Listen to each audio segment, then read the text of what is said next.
Namaskar, welcome back. If you're watching this for the first time, this is a special revision series that has been launched by StudyIQ, aimed at revising reading comprehension ahead of the CSAT that is scheduled on May 28th. This is the fourth class and I am Bhuvan Apurva Jha. Okay. So without much ado, I don't want to waste much time because we have a lot to do and we would like to discuss questions today as we had discussed in the last class. But again, if you're watching this for the first time, may I implore you, may I request you that please go ahead and have a look at these three videos. You will find them on the StudyIQ English channel. Okay. Especially if you're appearing for civil services preliminary examination this year, right? This will help you clear a lot of your concepts, a lot of your doubts. And this often a quality that students say that for solving English questions, you need to trust your gut. Well, you don't. You need to be scientific about your preparation. You need to know the rules that you need to employ in the examination. Gut is not something that will take you very far. Okay. So this was the class which was the introduction class. We discussed a lot of what we would cover in this revision series. We also discussed about central idea and theme, tones, the different kind of questions that are thrown at you, assumption, inference, gist, all of that. Second class is where we started and had an introduction to central idea. We discussed questions, we discussed how to identify central idea, what is the difference between central idea and ancillary idea, and we did all of that in the second class. The third class, which is the prior class, this is the fourth class. So the third class is where we came in and dealt with tones. Okay. Tones, again, from the reading comprehension perspective, it's of utmost importance that you at least have an idea of tones. Okay. To my surprise, not many institutions seem to teach this to their students. Okay, it's either ignorance on their part or complete failure in as so far as researching about the examination is concerned, because tones is a focus area for UPSC, especially when they ask questions. You know, in 2022 CSP paper 2, you had the UPSC ask identify the underlying tone of the author. And yet again, for some reason, best known to those institutes, they fail to cover. They fail to at least inform their students that this is what you're supposed to be preparing for. Well, here at StudyIQ, I make sure we do our research. Okay, we all do our research. We make sure that we cover every angle from which you will benefit, and tones is one such angle. So this was introduction to tones. We had gotten halfway through the whole tones list. Again, a list of words that we are discussing that you will be asked to identify, how you should identify tones. Okay, what are the key rules that you need to keep in mind. So this was class number 3. Now today is class number 4. Okay, so we'll get started because again we have a lot to do today. So moving forward, for those of you who are watching this, part 4 for the first time, these were discussed in the video in part 3. So if these words are completely new to you, unbiased, didactic, what does didactic mean, what is prosaic, you know, what's the difference between critical and caustic? What's the difference between caustic and scathing? What's the difference between disinterested and uninterested? If these are completely new things for you, please, may I suggest, go through the third video. Okay? It'll help you out. It'll help you clear a lot of your doubts. Right? Okay. So these were the words that were discussed in the third class. We had reached up till here, I believe, till tongue in cheek. Okay? So again, if it's a completely new thing for you, if it's for the first time that you are reading this particular word, tongue in cheek, well, may I just tell you that it is, again, I don't want to deprive you of the information. So it basically means tongue in cheek is bantering humor. Now, what does bantering mean? I told you there was a story that I had narrated in part 3, in the third video. So may I suggest again, go through the third video. It's bantering humor, which is tongue in cheek. Okay, this is the trailer. Again, so if these words are new to you, go through the third video, the second video, the first video, first, second, third in that sequence. Today we begin with pungent. Now pungent is the same as caustic, okay? It's a direct synonym of caustic, okay? So this is essentially, you are scathing in a bitter manner. What does scathing mean? Well, severe criticism. Scathing in a bitter manner.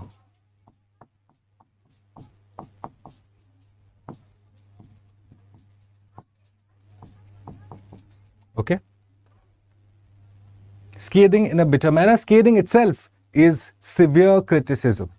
So when you severely criticize a particular idea, an organization, an individual for that matter, a thought, you are literally shredding it, taking the whole logic apart out of a particular argument and laying it threadbare, then that's severely criticizing it. That would be a scathing. That would be scathing.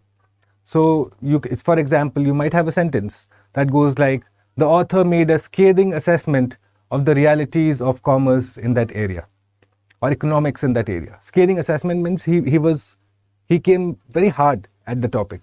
He said, you know what, the area had no potential, it's a wasteland, there is no point, we shouldn't do it, it will not have any benefits, all of that. So if he's doing all of that, if he's coming at the particular idea from that perspective, then he's being scathing about it, okay? And again, if he does it in a bitter fashion, what does bitterness mean? That you're unhappy about it, yet you're unable to express it, but however, when you do, you show that sense of bitterness, that sense that it had hurt you personally. That's bitterness. When you say sour grapes, you must have heard of this, sour grapes. Yes? What's this connotation that I'm referring to? So for example, if you wanted something very dearly, so you want to be a civil servant, very dearly, okay? So when you're appearing for the examination, you'll be full of praise. You'll be like, oh, you know what, we can do this, we can do that, we'll do this, citizen-centric initiative, this and that, all of that you're learning right now. However, God forbid, if you fail to clear the examination, you look back and say, you know what, it's overrated. There's better things that you can do outside. Of course you can do. I'm not challenging that notion. But then when you are being, in a sense, contradicting yourself because you have had a change of emotions, yes? So that would be a bitter assessment because you're looking back at those memories, not the most fondest of memories. You didn't turn out to be successful. So you're going to be a little bitter about it, okay? So that's pungent, when you're scathing in a bitter fashion or in a bitter manner, okay? Bantering, like I told you, is the same as tongue-in-cheek. So banter is essentially this friendly exchange that takes place between individuals or again groups. So for example, I told you the example of football, if you follow the Premier League. So banter is something that happens there a lot. जिसे हम कहते हैं हिंदी में खींचना, ठीक है, फिरकी लेना. So that's banter. Playful, friendly, not very offensive. That's banter, okay? In fact, not at all offensive. If it is offensive, then it transcends the boundary of banter, okay? Banter is supposed to be non-offensive, friendly exchange, okay? Pessimistic, again, the optimistic ka seedha antonym of optimistic. Now, advisory. What is advisory? So, for example, like we discussed in the last class, so you have a passage about, say, road rage. So the author discusses the statistics of road rage, he discusses the reasons for road rage, all of that. Then in the last paragraph, he comes up and says, you know what, here is what you can do to ameliorate the situation. Okay, ameliorate, again, if it's a new word for you, you need to be paying attention in these classes. Ameliorate is to lessen the effect, to bring it down, okay. So the author has said, you know what, here is what the various stakeholders can do. Say the traffic police, the media, okay, citizens in general. What all can these people do to ameliorate the number of road rage deaths in India? And then he says, say, to a particular stakeholder, he says, do this. Traffic police, you enforce the laws better. Okay. Citizens, follow the law better. Media, follow up on the cases, report on those cases. Don't let these cases merge into the background and fade into oblivion. So what is he doing? He is being instructional, yet he is advising these particular organizations or entities. So that would be an advisory tone. He's advising what should you do so that you can lessen the number of road rage deaths in India, right? So this is how you're going to identify, guys. At all times, make sure that you come from the author's perspective. Read it as the author of the passage. That's very crucial, okay? Do some author-centric reading. What did he feel like when he wrote that passage? What was his motivation? What was his intention? Okay? And certain words in the passage give that away every time. Okay? Right. We'll move forward. Mocking. Again, mocking is quite easy. So I don't think you should, like, you mock your friends or you mock someone's loss, you mock someone's failure, right? So mocking is quite easy. I don't think that needs a lot of explanation per se. Okay. Next, we'll go for acerbic. Okay. Acerbic, scathing. Both of them, okay, mean the same thing, that you are sharp in criticism. When you are sharp in your criticism, okay, see, you realize this by now, that criticism has these various degrees. Okay, severely critical to say mildly critical, moderately critical. So these degrees need to be identified, because if you get a passage where the author is criticizing a particular idea or a thought or an action or an individual or an entity, you need to be able to quickly figure out what's his degree, how much is his grievance.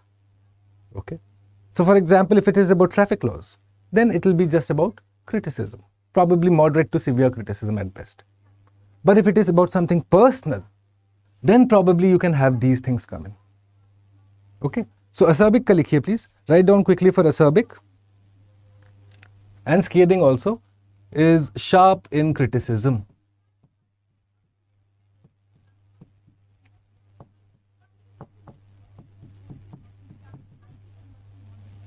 Okay, right. Next one, agonizing. So IPL, you will have these commentators, no? They'll come and say it was agonizingly close to being taken near the boundary line. What sense are you getting here? If say Harsha Bhogle says this, it was agonizingly close to the wicket. The ball was agonizingly close to the wicket, which means it was touch and go, right? So that's the sense you should get again.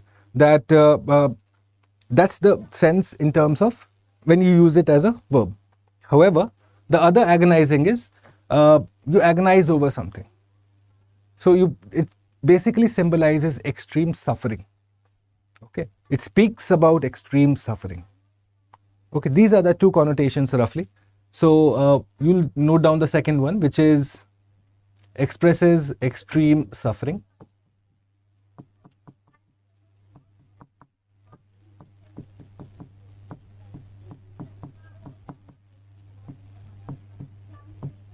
Okay, extreme suffering, right? Now next is facetious. Facetious. Okay, facetious is when you treat a situation with improper humor, deliberate and improper humor. Okay, that's facetious, right? So for example, if I go back to that example again, where if you have gone for an interview and the interviewer asks you that, okay, tell me about yourself, Mr. So-and-so, and you in your best wisdom, your total wisdom, you decide to say, all good with me, this is my name, Falana Falana, this is who I am, so you tell me about yourself now. You're trying to be smart, which is inappropriate at that time. That humor is not going to cut it probably. Okay. So that would be a facetious situation, right? So just quickly wrote down for facetious, when you treat situations with inappropriate and deliberate humor. Inappropriate and deliberate humor. Okay, that is facetious. Okay, that should clear it out for you. Next is euphemistic. Euphemism. You must have heard of this. Euphemism. What does euphemism mean exactly? So when you use, say, for harsher sentiments, you use simpler words. Okay. So for example, you will hear these companies say, no, or these newspaper reports say that XYZ company laid off, say, 20,000 people in one day. For example, I'm just giving you a hypothetical scenario. XYZ company laid off 20,000 people in one day. So this layoff, this layoff that the author has written about, this is a euphemism. Because again, termination of employment is a serious issue. It's a life-changing moment. So rather than saying termination of employment, which would probably have a much more direct effect on the readership, they use something completely innocuous. It looks innocuous. Layoff, as if it's nothing happened, they're just lying down, chilling, something like that. Yeah. So this is euphemism. When you use simpler words for harsher sentiments. Okay. Write it down if it helps you out to understand it. When you use simpler words to express harsher sentiments, that's euphemism. So similarly, when the author is using simple words but expressing harsher sentiments, then the author is being euphemistic. Okay? Right. You must have noted that down by now. Motivational, again, a lot of what teachers do. Yes? Certain brand of teachers who probably would just motivate you yet not give you any particular content insofar as building your preparation is concerned. So there's a whole posse of motivational experts who masquerade as teachers. Never mind. Anyways, going forward, sophistic. What's sophistic? Huh? What could sophistic mean? So I'll tell you, for example, whenever you have a dispute, okay, let's not name names here, but whenever you have a dispute, okay, so one side will probably present their viewpoint, but then what the other side is going to do. Or say, for example, you have a debate. So you are team A, in front of you is team B. So what are you essentially going to do? You are going to argue based on facts or innuendos. These are the only two ways that can go. If you don't have facts, you will go with innuendos, or you will go with probably some sort of theories. Okay. So when you use fallacious arguments, okay, please write this down if it helps you understand better. We are discussing the meaning of sophistic. We'll just write this down here itself. Okay, sophistic. We'll just write this down here. Sophistic. Write this down though. When you use fallacious arguments,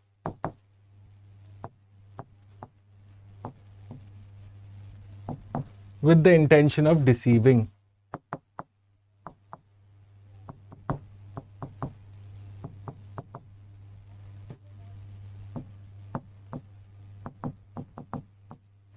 Okay.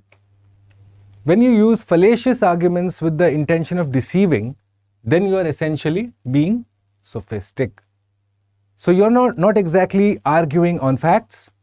You're cherry picking facts here and there, okay, and then trying to con the other side, trying to get them to agree to what you're saying based on cherry picked facts. Then that's sophistic.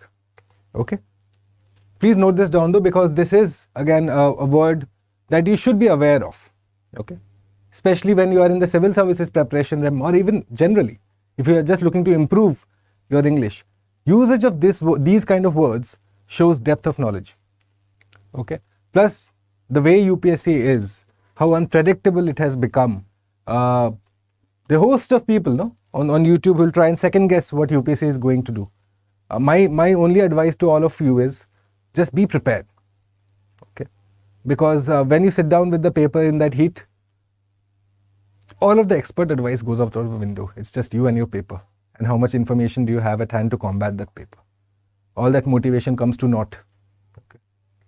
So the reality is that it's in your best interest if you're aware of the whole possibility of words. And if English is your weak area, I suggest strongly that you subscribe and look at these videos that are made for you, curated for you, in fact.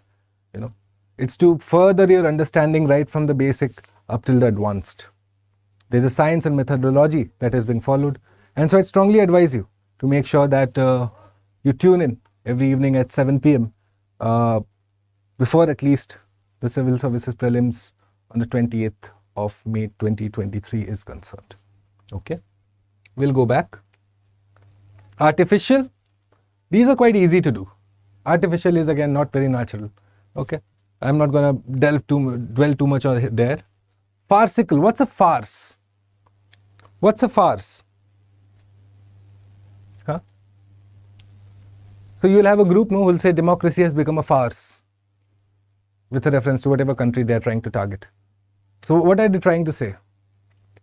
That it has become silly, highly improbable, that what they are claiming is not there.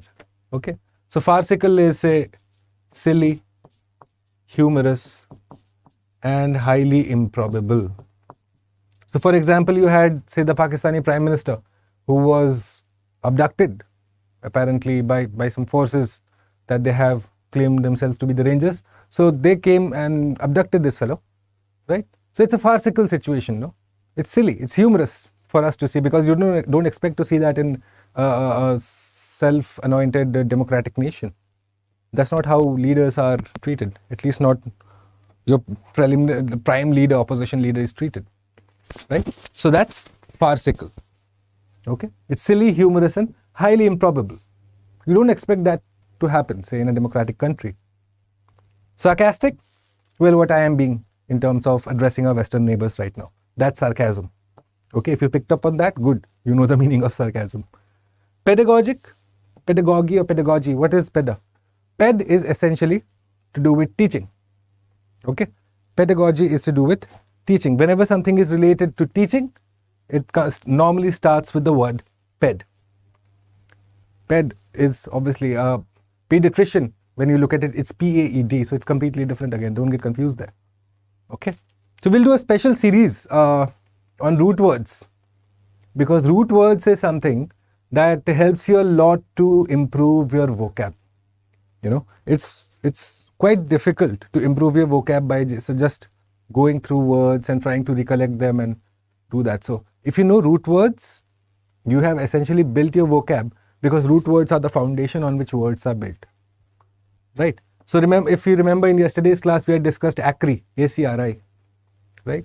So the words coming from ACRI will probably mean something to do with opposition to friendship, anger of some sorts, opposition of some sorts.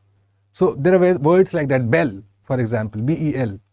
Yes, so it's related to war or aggression, right? So your words like, say, rebel or belligerent, bellicose, right? So if, again, these are completely new words to you, well, there's an easier way to, obviously, do English. You know, English is not very difficult. It's not rocket science, as most of the educators would claim. Okay. English is easy, provided you are just willing to invest a little bit of time. Little bit of time, little bit of common sense, little bit of contextual connotations, and you will sail through the reading comprehension bit. Aram se, no problems. Okay. Right. So pedagogy is related to teaching.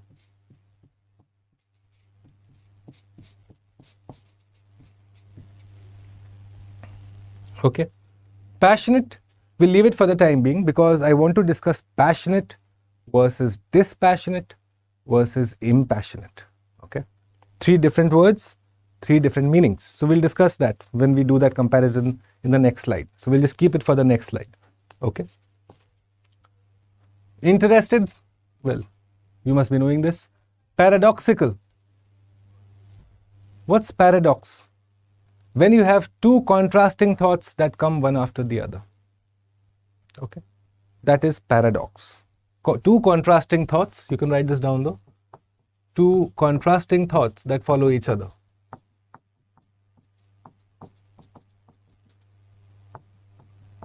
that come one after the other. Please write this down. Okay, two contrasting thoughts that come one after the other. Okay. Condescending. Condescending is, again, we discussed it yesterday, is belittling. When you attack someone's personal honor, you belittle someone. So it's often said that you praise in public, but you reprimand in private. It's a rule number one of for managers, whenever, be it across any sector, government sector or private sector or whichever sector you work in. So managers are always asked to do this, that you praise in public. If there is someone's work that you like, you praise them in public. However, if there is someone's work you don't like, don't approve of, never reprimand them in public, always do it in private. Why? Because it is condescending to the individual's honor to reprimand them for their work in public. You would have belittled them in the eyes of his or her co-workers. Okay? So you never attack someone in public. So that is condescending. When you belittle someone. Okay? Superficial, artificial, again, the same sense that you should get. Superficial is when you don't dive deep into a particular topic. When you just take it, paper it, look at it from the very top and just touch it and move along. There is no inside analysis, right? So for example, civil services, it's often told to you that you need to have a wide breadth of knowledge. However, you need to have a complete deep dive in your, say, optional subject. You must be very good at your optional subject, but at the same time, you should have a wide breadth of knowledge. You should have information from, say, history, economics, to international affairs, environment. So that's what the breadth of information is wide, and yet at the same time, your depth of information in your optional is deep. So the others, probably you might have a superficial understanding at best. If I ask you, say, about China-Africa relations, okay? If I were to ask you about, say, China's investments in Africa and what that means for the BRI, you would probably give me an answer peppered with the usual connotations that you have learned over the best part of the last 2-3 years, and then probably make an answer out of that. However, that answer will differ from an expert perspective. However, at the same time, when I ask you, say, about the optional subject of your choice, your answer will be a lot more different. It will be a lot more focused because you have done deep study into it. Okay. So that's superficial. Acrimonious, like I told you, acri is the word that means anger. Acrimonious means not friendly, unfriendly. Okay. So you and your neighbor share an acrimonious relationship because the neighbor's dog defecated in front of your house, for example. Acrimonious. You're not happy. They didn't clean up after their dog. Okay. Indignant. Now, please understand, indignant again is related to anger. Okay. It's related to anger, but it's slightly different from anger. So anger is something that may be or may not be justified. Whereas indignant is when you think your anger is justified. Okay. When there is a certain personal connotation to it. For example, if I tell you that you are driving down the road, okay, the traffic light comes. Now, you cross at, say, 2 seconds. When the light is still green and it shows, say, 2 seconds. Fair enough. You still have time. You crossed it. However, you are stopped by the traffic policeman on the other side. He claims that you crossed during the orange. Now, you know that you crossed at this particular time. So, you're going to be a little angry. However, you will be indignant because you think your anger would have been justified. That no, you were correct. You didn't break the law and yet you are being fined. However, again, if you crossed at during the orange and then the traffic policeman caught you, would your anger be indignant? No. It will just be anger. There is no justification to it. There is no moral justification to the anger, at least. Okay? Why are you getting angry when you have broken the law? Whereas indignant will be that there is a justification for the anger. That you have a grievance. It has not been addressed, which is why you are angry. Okay? So anger with justification is indignant. Ironical, Again, ironical is what? So there's a large difference between, say, what is expected and what happens. Large difference. Okay. For example, so in India, so you have these rivers and mountains, named after female deities. Okay. So it shows the reverence that we have for our deities. However, at the same time, the problem of, say, female feticide was there.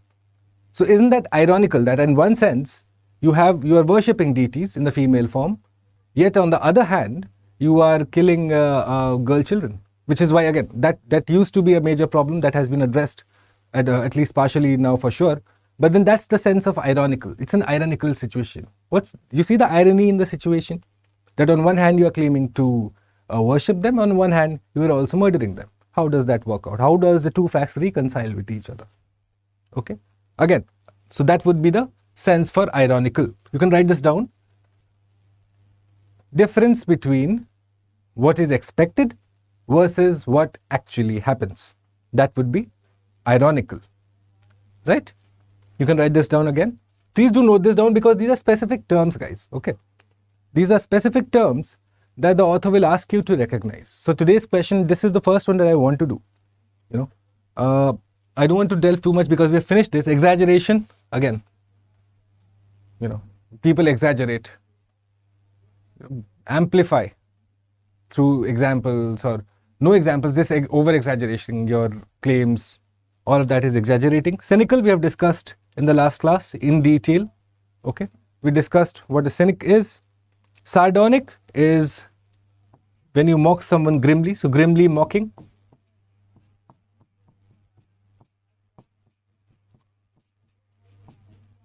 Okay, and spiteful is anger. Okay, so anger, or you can say in the sense caused by malice. Write this down though.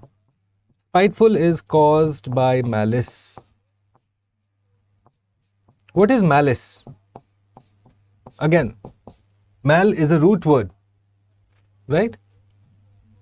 We will be doing a class soon on this very channel on root words and how you can identify these words and improve your vocab. So mal is a root word which essentially says evil, bad. Okay. So you have words like, say, a recent movie that came on Netflix. I think the name of the movie was Maleficent, right? So again, what does the word mean? That should have first struck you whenever you see that movie. I think Angelina Jolie was probably in that movie, right? Or you have words like, say, malice, malfunction, right? So what do these words mean? Malady, okay? So mal is again to do with evil. Malice is essentially evil intentions, okay? Evil intentions is malice.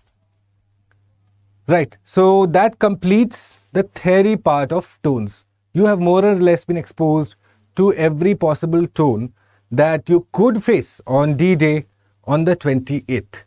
Okay, I would strongly advise you, again, before we move forward to the questions, that go through these time and again. You don't want to miss the low-hanging fruits in the examination. Tones, central idea for reading comprehension passages, you cannot make mistakes here. These are low-hanging fruits. Okay. What are low-hanging fruits? Again, every exam, if you have to clear, there are two types of questions.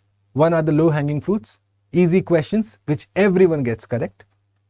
If you get those questions incorrect, you have shot yourself in the foot, essentially, which means you have caused your own harm, you have caused your own loss. Okay. And the other are the differential questions, which determine who is going to sail through the cutoff and who's going to stay near the cutoff, in tension until the prelims results come. So those are the differential questions. It is absolutely advisable to you that the low-hanging fruits, especially in RC, are not to be, you can't err there. You can't make a mistake there. Okay. The differentials obviously will take care of themselves too, but my focus right now is making sure that your LHF, your low-hanging fruits, you don't make a mistake there. So now we'll move on to the questions for tone.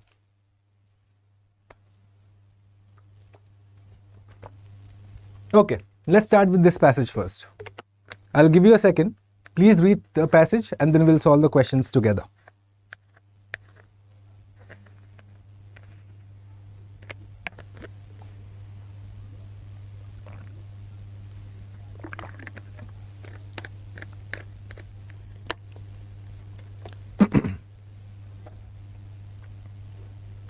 Okay. On Sunday, I visited the only biosphere reserve in Wales, the Dyfi Estuary.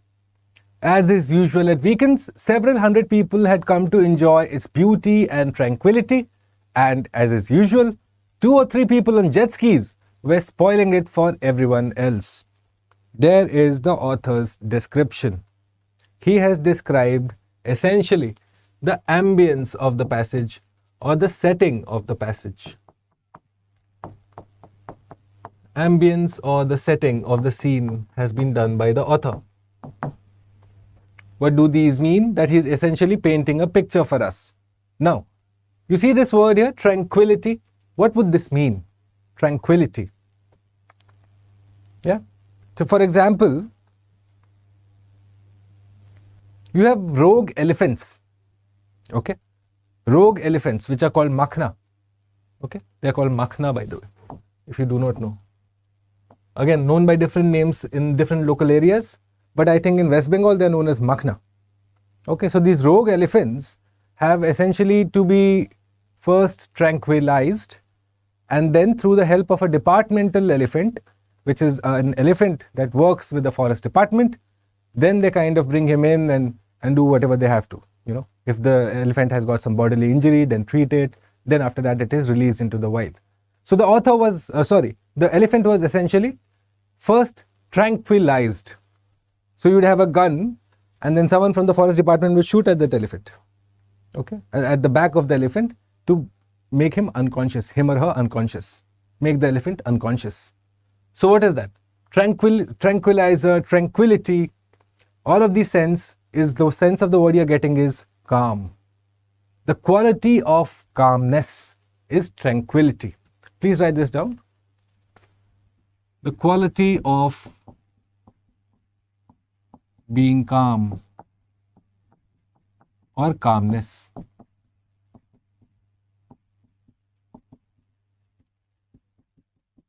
Yes?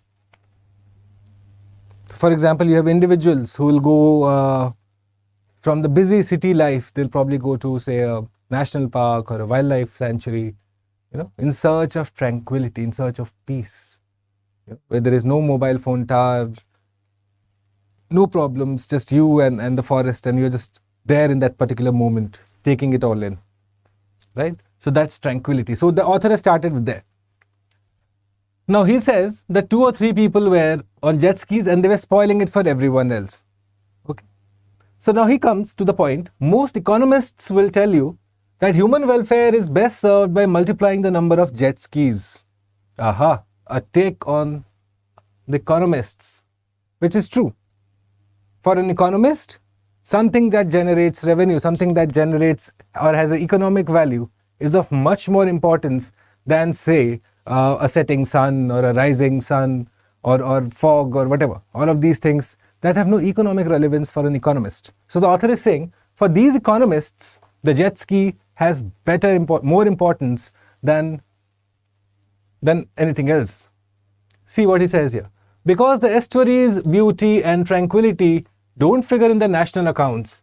And then he writes this, no one pays to watch the sunset. And because the sale and use of jet skis does, this is deemed an improvement in human welfare. Deemed an improvement. Please understand what is he doing. So whenever you're speaking to one another, no, often you'll use this expression. Yeah. So for example, if your friend is probably, your boss asks you, so where is your co-worker? Okay. And you know that he's probably gone on a vacation. And so you lie for him. So your boss says, are you telling me the truth or falsehood? Are you really, is he really at home? You know. So whenever what is he doing? This expression is essentially to raise a doubt. Okay. Or to mock it in a sense. So when you do that, what is essentially the author doing here? He is essentially saying that this is deemed an improvement. Deemed essentially means thought to be as. So you have deemed universities thought to be as universities. Not complete universities, but in the process of getting, say, their certification done. Okay? All over the world, complaints about noise are rising. To an alien observer, it would appear that the primary purpose of economic growth is to find ever more intrusive means of burning fossil fuels. Okay? So the author straight away is probably, in the sense, at least against fossil fuels. And he is someone who is an ardent, he likes natural beauty. He'd rather have natural beauty than, say, economic growth. You get that much sense so far. Now we move on to the second passage. This leads us to the most obvious way in which further growth will hurt us, right? Look at this now. Our assumption so far in this passage is true. Okay, this fellow is against growth. Now, what am I doing right now, guys? This is called active reading. When you are reading, you are going to infer from the passage as you keep going. Okay? You are going to second guess the author. Okay? Which means you will expect this point to come, which essentially helps you to form that story in your head too. Okay? That furthers your understanding, that fastens your understanding. So my advice to you again, for those of you who are starting out at least, for say next year's civil service, CSP, CSAT, my advice to you would be that whenever you're reading a passage, expect what is to come next. पहले से सोचो क्या लिखा होगा author ने? Is he writing that? Is this going to happen? Ask yourself the question, what next at all times? Okay? Put yourself in the author's shoes and then see what would you have written. See how because again, I am reading the passage as the first time as you. So obviously, just by reading this, he's expressing a doubt at growth. He's someone who likes tranquility, says that economists are misplaced in saying that, you know what, jet ski ज़्यादा पैसा देता है तो इसलिए jet ski ज़्यादा important है. Straight away come at that. Okay? So this leads us to the most obvious way in which further growth will hurt us. Climate change does not lead only to a decline in welfare. Beyond a certain point, it causes its termination. Termination of what? This "its" gives it away. The termination of welfare. In other words, it threatens the lives of hundreds of millions of people. However hard governments, now look at this, however hard governments might work, which means, again, for those of you who are uninitiated, this means that in spite of the fact that governments are working hard to reduce carbon emissions, they are battling the tide of economic growth. While the rate of growth in the use of energy declines as the economy matures, no country has yet managed to reduce energy use while raising GDP. Essentially, he's saying that GDP is directly proportional to energy. Okay? A recession in the rich nations might be the only hope we have of buying the time we need to prevent runaway climate change. The author, in fact, is battling for a recession. He's saying a recession is a good thing as it will set us back and we'll be more focused on environment. Okay? We need to prevent runaway climate change. So he's advocating for recession as a way to counter or ameliorate, say, climate change. The massive improvements in human welfare over the past 200 years are the result of economic growth and the learning, spending, innovation and empowerment it has permitted. But at what point should it stop?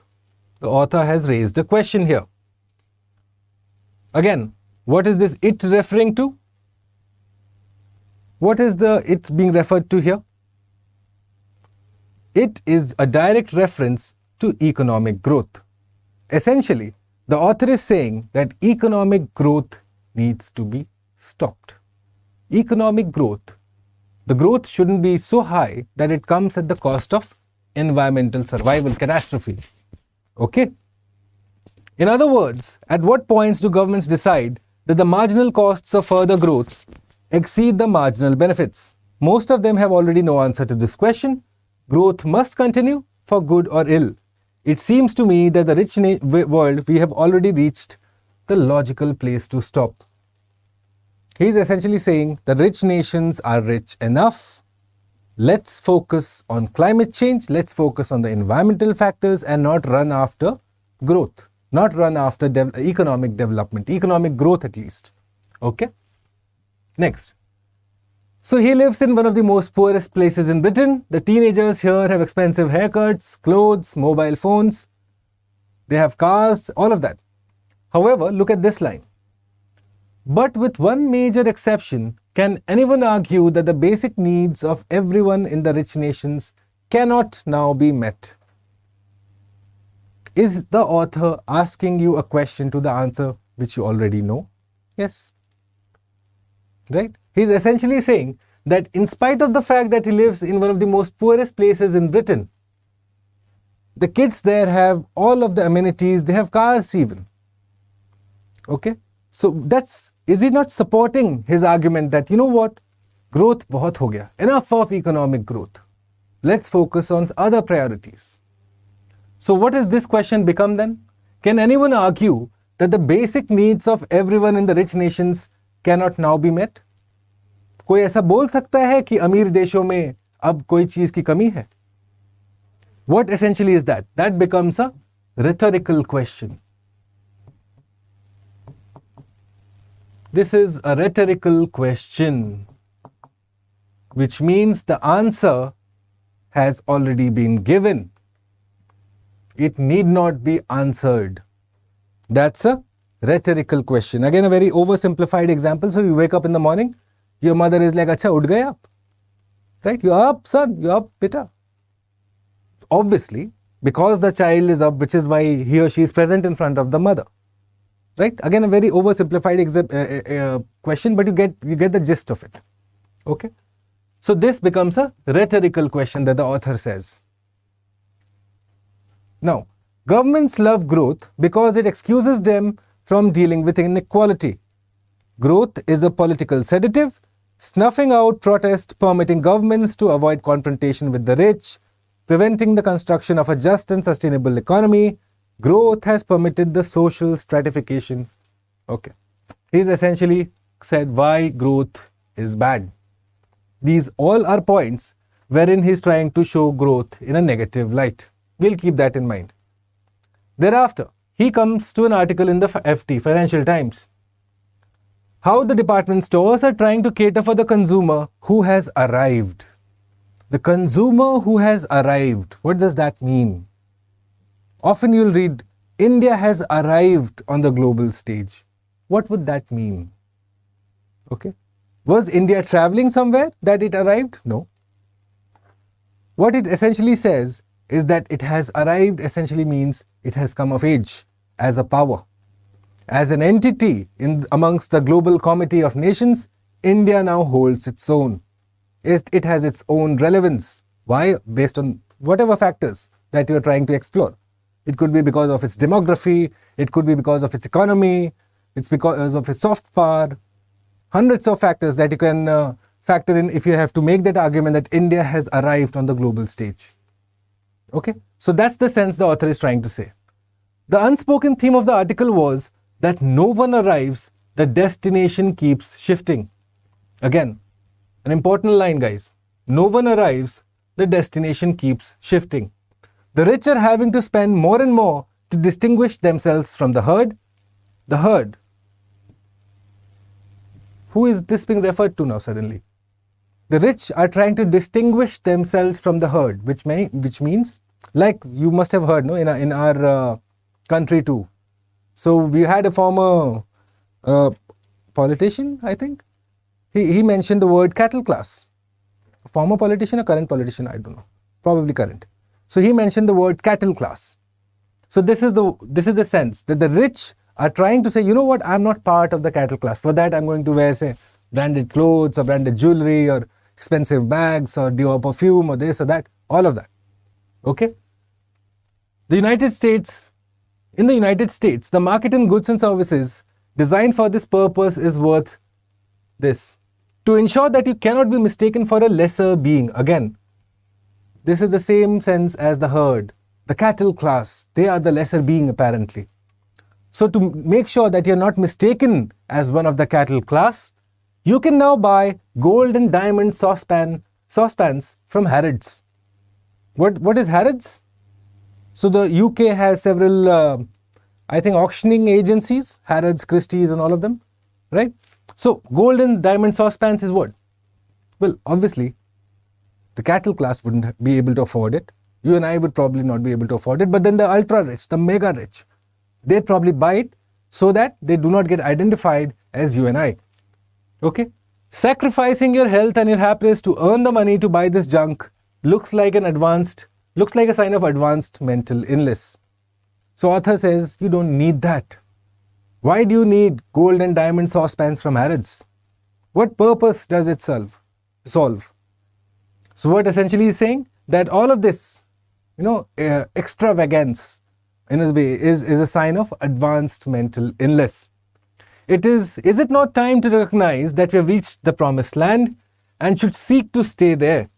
Why should we want to leave this place in order to explore the blackened wastes of consumer frenzy, followed by ecological collapse? Surely, the rational policy for the governments of the rich world is to keep growth rates as close to zero as possible. The author wants to keep growth rates tending to zero. Right? He favored recession. He's like, stop growth, enough of growth. Enough. No point trying to chase something that does not exist. Let's focus on the reality. Let's focus on our survival. Let's focus on climate change. Let's focus on environmental conservation. Okay. With that having been explained to you in detail, now we have 8 minutes left for the class, so I want to quickly get done with these 8 questions. The tone of the passage reveals the author. Now I'm going to leave it for a moment for you. Please understand the words cynicism, hostility, desperation or concern. Now that I have explained to you the passage, can you tell me what would your option be here? Is the author motivated by self-interest? A cynic is someone who's motivated by self-interest, who thinks that everyone is motivated by self-interest, or any action is motivated by self-interest. Do you get that sense here in the passage? No. Which is why cynicism can be factored out. B. Hostility. Is the author showing aggression to anything? That's what hostile means. No. The author is not being aggressive at all. Discounted out for. C. Desperation. Is the author being desperate? No. The author is just promoting climate change awareness and ecological conservation versus growth. He's saying, let's focus on this. He's saying that the whole world is right now focused on this. We should instead be focused here. Which means he's expressing his concern. Right? Most obvious answer. Next, the question at the end of paragraph 4. Can anyone argue? The line that I showed you here, this one. Let me just delete all of this. This one here. Can anyone argue that the basic needs of everyone in the rich nations cannot now be met? Like I told you, it's a rhetorical question. It's a question to which an answer is not expected. Okay? So this is a rhetorical question. Okay? Again, quite easy to understand. What is disdainful? Satirical, you would have understood. Satire. Okay? Satire is something that you must be knowing by now. Okay? What is disdainful? What does disdain mean? When you show lack of respect. Okay? When you show lack of respect, that's disdainful. So just quickly write this down. Lack of respect. Okay? Satirical is mocking, essentially. Paradoxical, I told you, two divergent facts that follow one after the other. That's paradoxical. So here your answer becomes rhetorical. Next, number 9, when the author says, no one arrives, the destination keeps shifting. This line here, guys. Pay attention. no one arrives, the destination keeps shifting. What essentially is he saying? That how much growth do you need after all, right? So in 70s, probably owning a telephone was a sign of opulence, 70s, 80s, whenever, whichever part of the world you look at. Today, phone is like understood to be a necessity, no more a luxury. So that trajectory of economic growth, where do you eventually stop? Where do you eventually say, you know what, we have reached where we needed to reach as a civilization, and now we shall focus on making sure we survive as a civilization. So let's focus on the challenges ahead of us, climate change, ecological destruction, and all of that. So this is what the author is saying. No one arrives, the destination keeps shifting, which means, what is he saying here? What is he saying? Number 9. Growth is a mirage. Is this what he's saying? B. The US caters only to the affluent? No. Affluent is basically a synonym for the rich. Man is greedy by nature? No. What essentially is saying? The rich look for exclusivity, not material gain. They do not want to be identified as you and I. They do not want to be identified as part of the herd. Okay? The author's attitude to economists and their measurement of human welfare. Like I told you, the first paragraph, where he says that an economist would probably value a jet ski higher than a setting sun. Why? Because the jet ski has economic value, whereas a setting sun does not have any such value. Here's the line, guys. Let me just delete this again, and we are back here. No one pays to watch the sunset, right? Most economists will tell you that human welfare is solved by multiplying the number of jet skis. Okay? So what is he taking? He's taking a pot shot at the economists. What is he doing right now? Is he scathing? Is he sarcastic? Is he indignant? Or is he condescending? Scathing is severe criticism. Has he severely criticized the economists here? Has he? Not really. He is taking a pot shot at them. The author is, जिसे कहते हैं हिंदी में कि मजे लेना. You know, he is being sarcastic. That you know what, economists, for all the studies and all the projections that you do, in spite of all of that, eventually, in that particular moment, when the sun is setting and the jet ski is going past the particular estuary, for you, the jet ski will have more importance rather than the setting sun. So he is being sarcastic about it. The other words have been discussed in detail today, so I will not delve too much there. Number 11, in the sentence, sacrificing your health is an advanced sign of mental illness. This line here. Yes? What is he saying again, the author? He is ridiculing the rich, is he not? He is saying, what are you running after? So he is ridiculing the rich, straight away. What does this mean, guys? Obsequious. Obsequious is essentially when you're obedient to the point of being servile, or respectful to the point of being servile, right? So for one example is, suppose you have a boss, okay, at your work, and so you go and speak to him with respect, but then there is no sense of servility there. However, there might be some individual who will be like, हाँ sir, sir, sir, sir, sir, जी sir, हाँ sir, ji sir. That's what, not required, no? Eventually, it's a professional environment. You should be able to at least be comfortable to call each other by the first name. But if this culture is expected, sir, sir, sir, sir, you are being obsequious. It's to the point of being servile, you are being obedient. Okay, इसको लिख लीजिए please. Obedient to the point of being servile.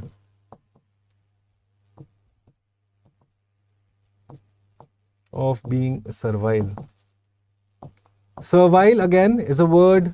Servility comes from servant. Serve.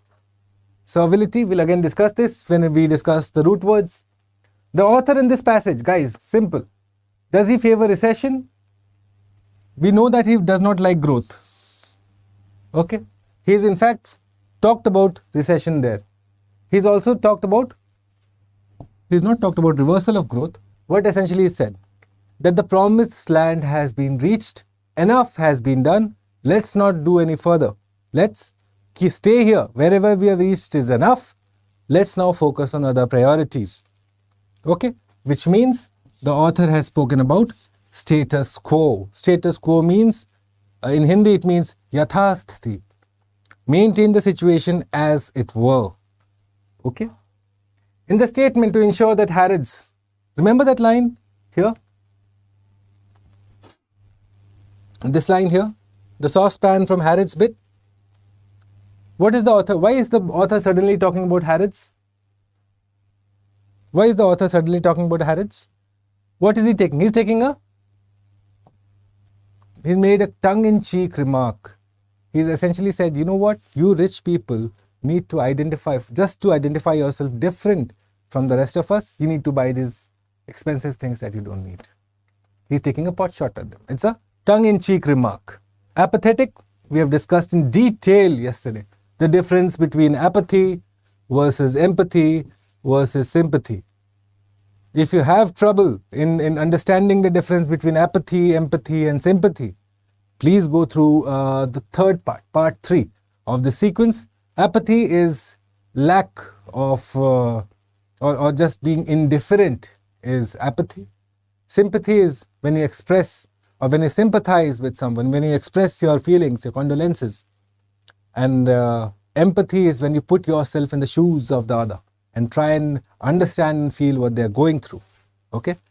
So we have discussed this. This was just a definition, but again, if you want the larger understanding, I would suggest to quickly go through part 3 of the series. The author's observation to an alien observer, fossil fuels. Again, what is he saying? That if an alien were to come down today to Earth, the author is essentially saying that the alien is going to think, you know what, human beings are all about just burning fossil fuels. That's all that is to them when they think of development. So what has he said? Is he not being satirical about it? Is he not mocking the human race and its misplaced priorities? Right? So he's satirical here. Vicious is again critical, provocative is provoking a reaction, you know, and passionate is like you've talked about it with a lot of energy and a lot of support. You believe in that particular thing. He's not done any of that. He's just taken a pot shot. He said that if an alien were to visit us today, that's all the alien would think, that human beings are all about burning fossil fuels, and to them, that's development. Okay. And we come to the last question of this series, of at least this class. The use of the word deemed, like I told you. This word here. Where did it go? Deemed.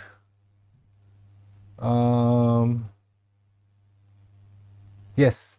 This deemed an improvement in human welfare. Thought to be as is what I had told you. Look at the sentence. Because the sale and use of jet skis does, this is deemed to be an improvement in human welfare. The author is raising a doubt at it. Okay? That it shouldn't be deemed to be, it shouldn't be an indicator of human welfare. So what is he? He does not think so. He does not agree with that assertion.